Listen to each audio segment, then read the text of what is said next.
once every 4 years, I get to see whose bubble bursts and which bubbles burst, and it's just absolutely hilarious to watch. So, literally, I call this kind of era of things just like kill your pundits. It's time to actually see like which of the ones are just spinning you bullshit and taking basically millions of dollars of salary to talk out of their ass for hours and hours a day. Meanwhile, I happily talk out of my ass. Wolf Blitzer. Yeah, so like, but like even Wolf Blitzer doesn't even have enough of an opinion for it to be worth a damn. First of all, let's just get like the low-hanging pinata, Nate Silver, who like his entire, it's almost less of a Nate Silver thing, who by the way, he's handling it very well because him and other election aggregating sites, which before the election, he'll say, no, other websites are polls. We're polling aggregators. That makes us better because we're looking at all the polls and that makes us smarter. And then once the election happens, and then the election results are such that the predicted big wave of Democratic votes is not materializing, and there's actually a not like a red wave, but the overcorrection made in the polling, it ended up working in the Republicans' favor. Republicans were able to gain ground based on like the huge like lead, like the sweep kind of numbers that they were talking about with Joe Biden. They were saying landslide numbers for Joe Biden, but it turned out in a lot of those races that were expected to be like quote unquote landslide, Republicans actually picked up seats in. So now all of a sudden, Nate Silver is like, oh, the information I got were wrong. Our polls were right. They predicted a Joe Biden win, but the overcorrection that night was for Republicans, and so our polls tilted a chance. Basically, he ended up going on his podcast saying, if you're talking about 538, the polls were right. Fuck you. We're right. Fuck you. He just like kept throwing F-bombs randomly. It's like, we're right. Fuck you. Come on. Fuck you. Because the sad... He was really doing that? Yeah. Because I unfortunately listen to this like cuck shit all the time, and ever since like election season has started coming together, like he's getting more antsy, and it's like Revenge of the Nerds. It's like you have a code monkey who's just like really upset that the world is not working to his algorithm, and he's sort of like expressing that frustration and making himself generally intolerable to all the people around him. Like it's just like the typical like nerd shit, but really. This should be the death of the idea that you have this overly statistical pundit who like, oh, I read all the polls from these states and have this data and information here, and I'm able to get the best result. When in reality, hey, you know what Democrats haven't been doing a lot of? Fucking talking to people, fucking knocking on doors and asking people what the fuck is going on, what's wrong in their community, and how have Democrats not been helping in the past 4 years, and what stuff can be done to actually help them and better serve them. What concerns do they have from their like former communities and what's in their lives they can possibly help to like support that. Basic ass questions that you do as a representative in a functioning democracy, the Democrats just believe is just a complete nonsense sort of like factor and a role to do. Instead, we've decided to listen to these like witch doctors for polling essentially, and they've consistently gotten it wrong because they're not understanding, they're failing to capture populistic fervor in the country. And I remember I was working at TYT when I pointed out that part of Nate Silver's data was overcorrecting or overcompensating for numbers that didn't exist in part of Joe Biden's favor. And Nate Silver responded even back then. I just want to be clear, the Young Turks are full of shit on this. And it's like... So Dan's just salty. It's like, dude, whatever you say, but you keep being wrong, like constantly, like all the time. And people keep pointing you out and you just keep saying that they're wrong. So like... Nate Silver is just like Trump with numbers, basically. It's just like he's acting like a Trump, but he's paid by the House of Mouse to get on the ESPN network and do numbers and sports betting from time to time. It's really only Nate Silver and his like horrible receding hairline's role in that company. I mean, it's funny. Like, I mean, I was going to say this earlier, I forgot, but polls are also part of the reason I started FDS because polls are bullshit. Like, honestly, they are. They don't even reach anyone. I don't believe. Yeah, I do. Like when they're like, oh, the polls, like I do not take it into consideration at all because I'm just like, y'all are just like, yeah. It's almost like some kind of witch doctor. Like you're selling some snake oil. Like, no, there's like 49 to 51. Like you don't know. Shut up. Well, it's like almost like sports stuff too, where you have sports People that are like statistically, this player plays well, so this is what's going to be the outcome, and meanwhile they get blown out. It's not the same thing. You can like. So there's some things that statistics can never do. And Nate Silver's Barcelona getting their ass kicked to Bayern in Champions League 8-2. So, some people are like have a gambler mentality, and they like love that shit, like the guessing and predictions. I'm not a gambler, so like that doesn't appeal to me. But some people love that shit. Caesar's a gambler. A lot of people love that shit. Caesar's a gambler. I wouldn't need to. I mean, I was low key, but thanks for outing me. Caesar, underground poker games. Caesar betting on dogs in the alley in the winter. I usually bet on like which way Donald Trump's hair is gonna flow. Those kind of parlay bets, you know. How many times he's gonna do this with his fingers and stuff like that, and those kind of things. Yeah, I mean, I don't. Yeah, I'm glad you're informing me about Nate Silver. I will never check him out. Oh, he sucks. But yeah, I mean, he's the media's god. Is the thing. Like I'm attacking all the idols.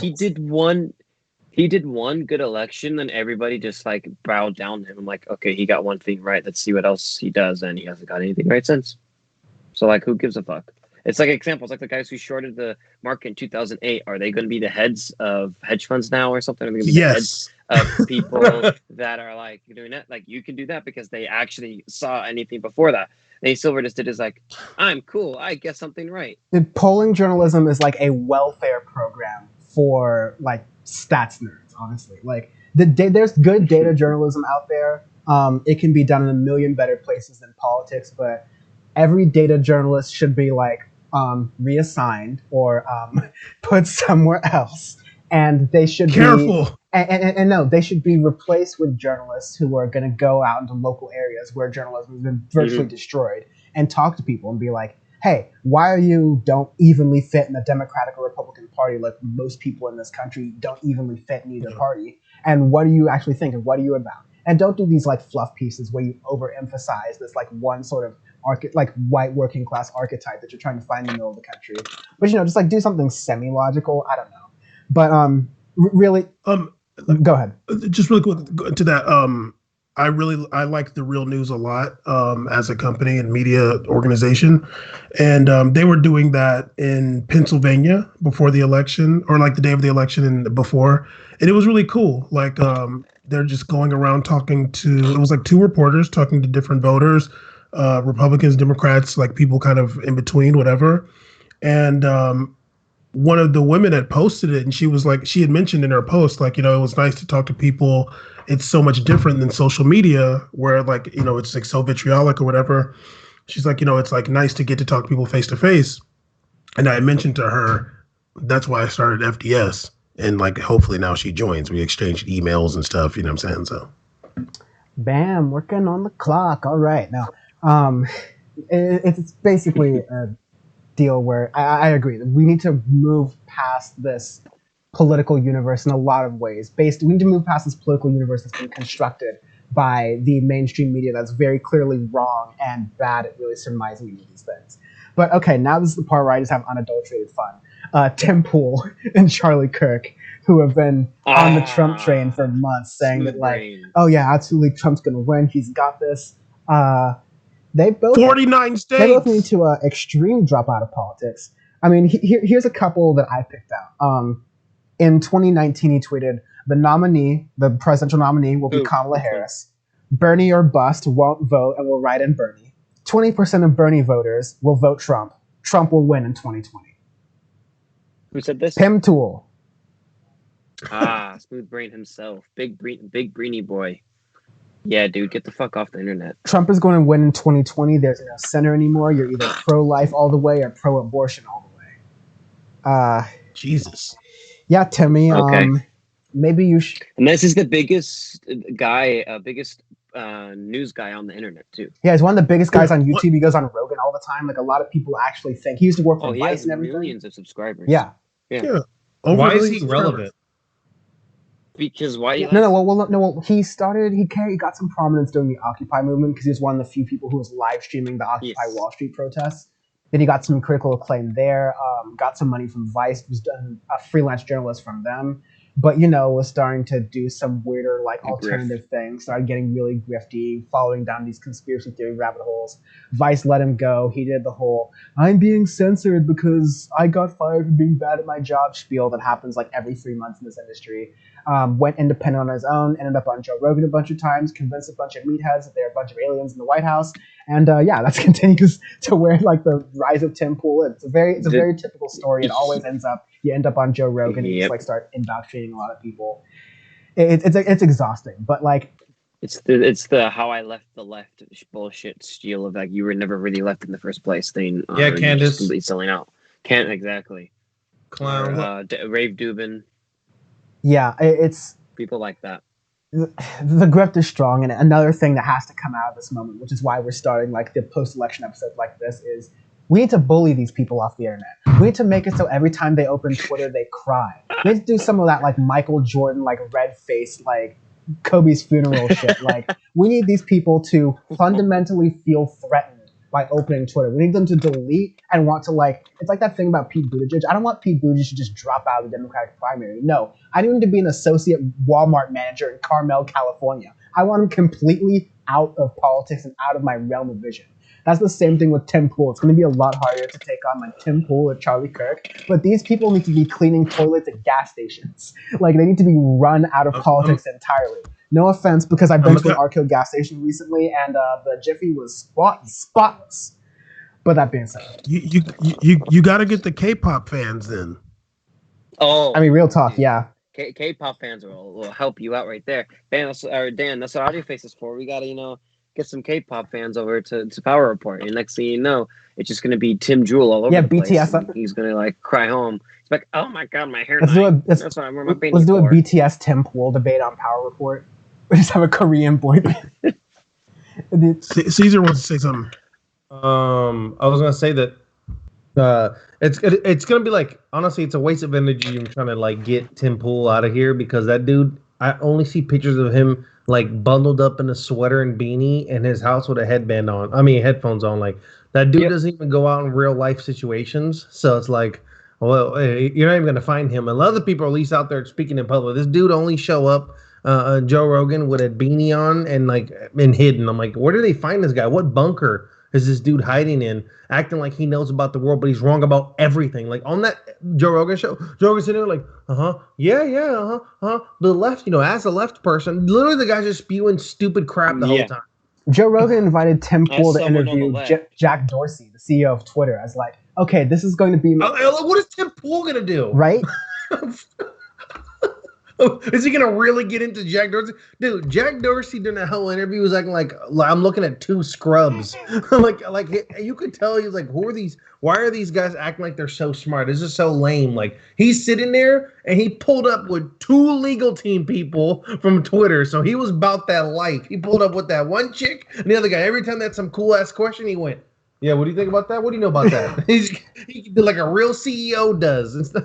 Unlike Facebook man who was over here roboting everywhere. Like he was really pulled up with three people, did 3-on-2 the whole time. Caesar be on them Joe Rogan episodes, okay? Yeah, because I hate them. Well, that was like an old one. That's a very old one. That was like a year ago, right? That was a while ago. That was maybe like 2 years ago. I like to that was a long time. That was a long time ago. Yeah. But in order to hate something, I'm trying to expose you have to know it, or else it's just ignorance. So yeah. He's doing his homework.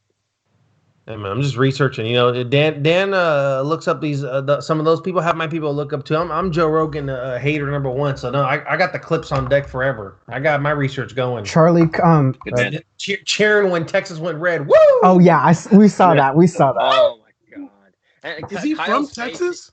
He just moved there, so he's like, "Oh, cool! I moved to Texas. Okay. All the comedians come with me. Texas is cool." I'm a Democrat, but Gavin Newsom being a governor. Spotify's trying to mute me. Oh God, what? Meanwhile, it gives me like $300 million. If Spotify muting you is getting like $100 million to fuck off to the middle of Texas to do your like overrated Anthony Bourdain. I mean, that's an insult to Anthony Bourdain. It's more like an overrated Tonight Show in the middle of nowhere. Then Spotify, please censor Audio Face. Like, please start taking down some Audio Face episodes. Shit, like Again. I mean, you really should. Spotify, especially what they said about the 21 album. Please mute them right now. Mute them ASAP. Sean and I are on record. We will take a quarter. I love that album. What the hell?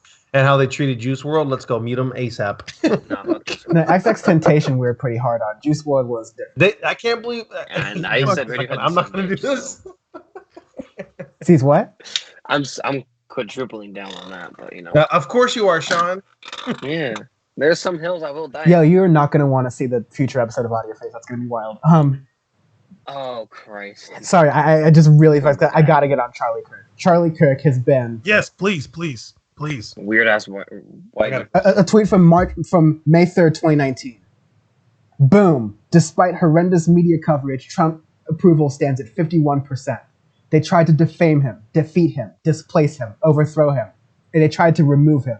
He won. We won. America won. We will win again in 2020. Well, guess what didn't happen? Like literally, like it's always funny to me. Like when you want to be this cool dude making these statements, like Trump's gonna win and they're gonna go down. And like what was the one that Dan posted? Some guy that wrote a whole damn soliloquy about how Trump's gonna win. It was beautifully worded about Dungeons and Dragons and the fire bane of the Democrats. Let me read that really fast. Now you look stupid as hell, but please read it. Biden will not win the Democrat nomination. The radical base of his party will reject and devour him. He will flame out and lose, beautifully, publicly, and slowly. The socialists within their party will use identity politics to defeat him. Can't wait to see it. Yo, everybody after that should have been like that was a Night Owl exclusive right there. That was a coffee shop poem exclusive.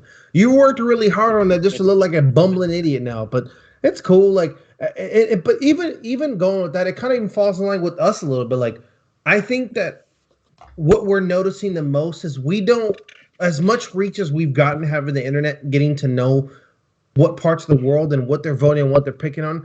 I don't think it's so hard to know what in the trenches, why people chose what they chose, you know, why people chose certain propositions over the other, why people, when example, the best example that Dan gave me, like one of my favorites is when he talked about how people chose Biden when what Bernie aligned with was actually more in favor of what they wanted too. It's just that Biden's name was attached to it. So I think of course, a lot of it falls in line with education and where we're at in America, which is this, but I just think that it's really hard to really get a gist of what people really are going after, especially in social media era. Are they going after it because everybody else is doing it? Are they doing it because they have a new investment? What's going on? Or are they just like over what the hell they went through the last 4 years? I guess time is going to tell us. Time's going to tell, and we were going to have a podcast to discuss it as time passes. We can celebrate. Yes, we can celebrate now. We did it all. Trump's gone, but the fight absolutely continues. Make sure you are watching Power Report and subscribe to Power Report so you get it wherever you can check out podcasts. Check out Caesar and Bam on We Made It Podcast. Check out Sean and I on Audio Face. PowerReport.world for all the stuff you want on the internet. That's the website. PowerReport.world on Instagram. Power Report WRLD on Twitter. We will see you next time. Bye bye. Lord God.